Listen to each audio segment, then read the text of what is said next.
Does this inner voice sound familiar to you? Uh-oh, you've got a slight ache on the side of your head. That's not usual. You rarely have a headache.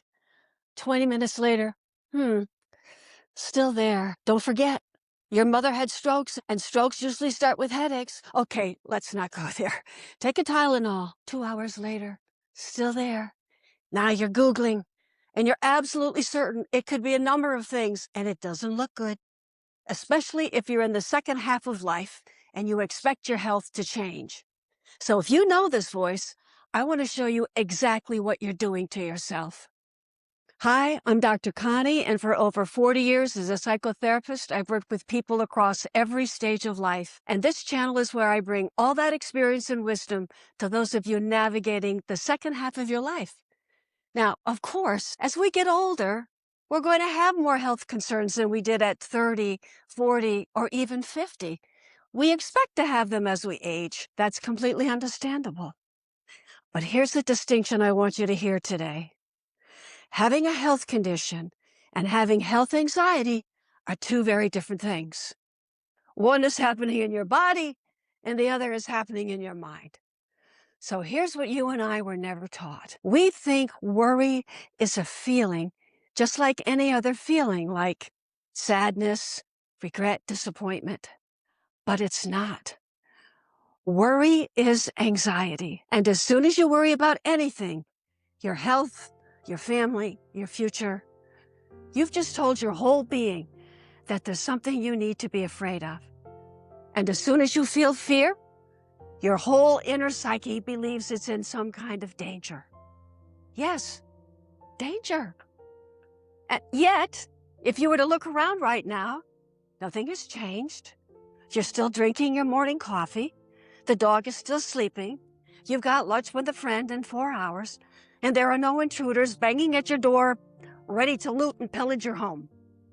There is no danger anywhere. But this body of yours, whose heart is now beating a little faster, doesn't know that. It's just responding to a story you just made up, where a slight headache has turned into a possible stroke in the future.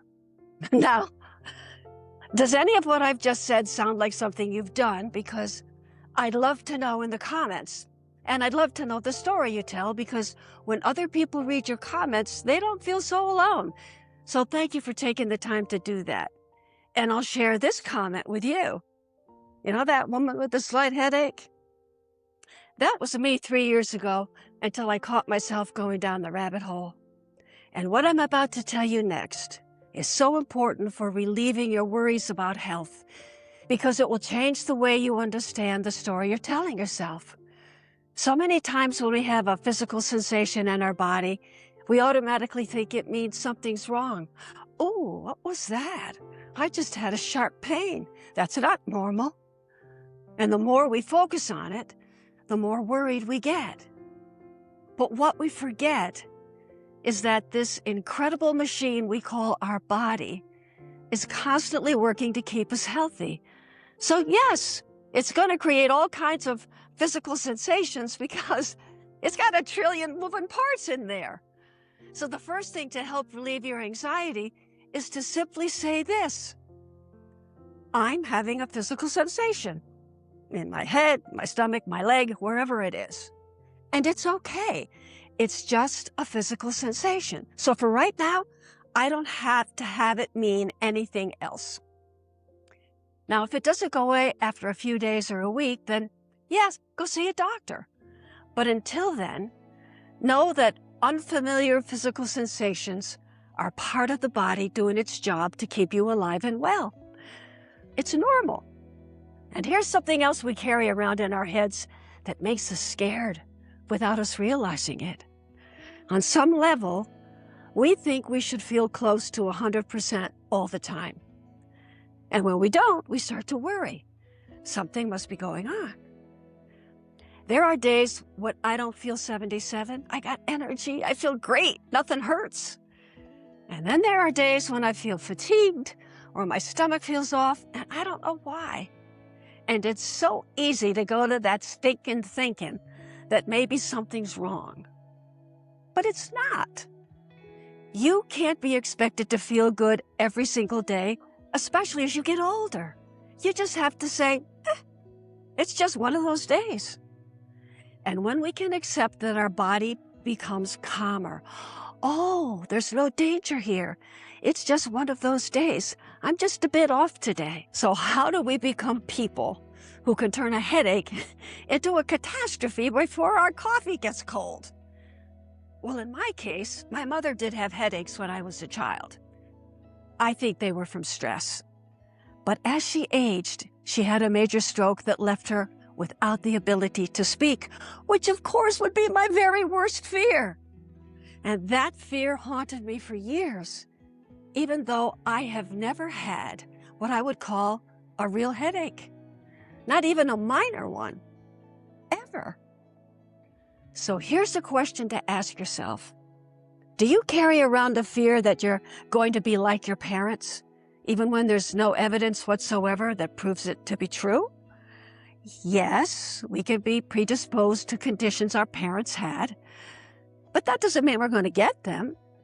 It took me a while to remember that I am not my mother, and neither are you. And our DNA is not exactly like anyone else's. So take a look at what health or sickness look like in your family, because your anxiety could be triggered by family history and making it seem as if the past is happening now when it isn't. But there's something else we do that makes all of this so much worse. And I have a feeling you already know what I'm going to say. Are you ready? The moment something feels unfamiliar in our body, what do so many of us do? We go straight to Google. And I completely understand why. We want answers. We want reassurance. We want someone, even a search engine, to tell us we're going to be fine. But here's what actually happens, and I think you know this. You type in headache on the left side, and within 60 seconds, you're looking at a list of possibilities that includes tension headache, dehydration, high blood pressure, an aneurysm, and yes, a brain tumor. And now you're not less afraid, you're more afraid. So you go back and search again with slightly different words, and 45 minutes later, you're absolutely certain that something's terribly wrong. And if you're nodding right now, believe me, you're in the same boat with many of us. But here's what I hear from people all the time. They say to me, I know I shouldn't be Googling. Everybody tells me not to, even my doctor. I know it's going to make me more scared, but I do it anyway. So I'll ask you the same question I ask them. And I'd also love to know this in your comments. Why do you keep going back to something you know is going to frighten you? Well, if you're like most of us, it'll probably be because even if what you find is terrifying, at least you feel that you're doing something. It makes you feel like you're taking some kind of control. So I get it. But here's something even more important you might want to consider. We Google because we want Google to say, you're okay. Now you can go back to your life. And sometimes it does. And we feel relief for about 4 minutes. And then the doubt creeps back in and we go back and we Google some more. This is how anxiety works. One answer leads to 3 more questions. One ruled out disease. Okay, good. I don't have that one. Reveals 2 more symptoms. Ooh, but I might have that. So the relief never really comes because certainty isn't something Google can give you. So although Googling your symptoms can be somewhat helpful, it usually doesn't make your anxiety go away. In fact, it feeds it. Now, I want to share something with you that I've never shared on this channel before. It's a technique I've used with myself as well as with my patients for years. And in 40 years of practice, I've never seen it fail. And I call it going down the rabbit hole on purpose. And this can be used with any fear that you have. But today we're talking about the fear of our health. So let me show you how this works. A patient of mine came in a few years ago complaining of stomach pain that had lasted several days. She had seen her doctor, got the medicine, and it wasn't working as well as she hoped. So our conversation went like this. She says, "I'm really worried something is wrong with me.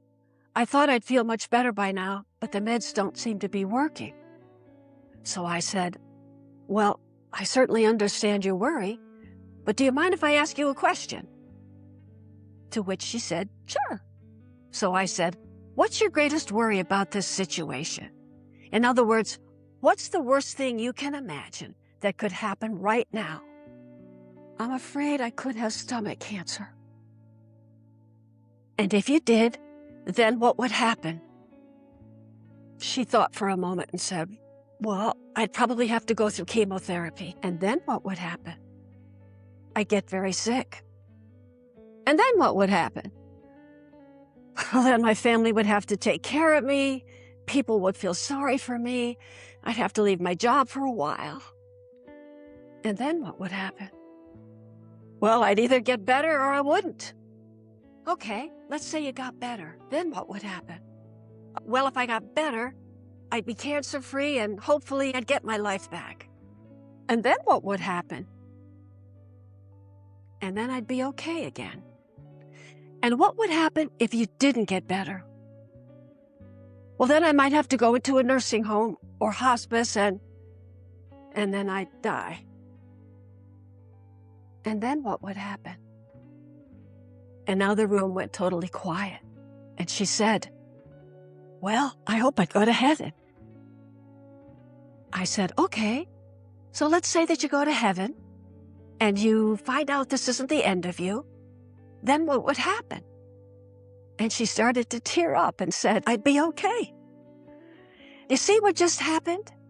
We followed the fear all the way down the rabbit hole, past the chemo, past the nursing home, past the very worst thing she could imagine.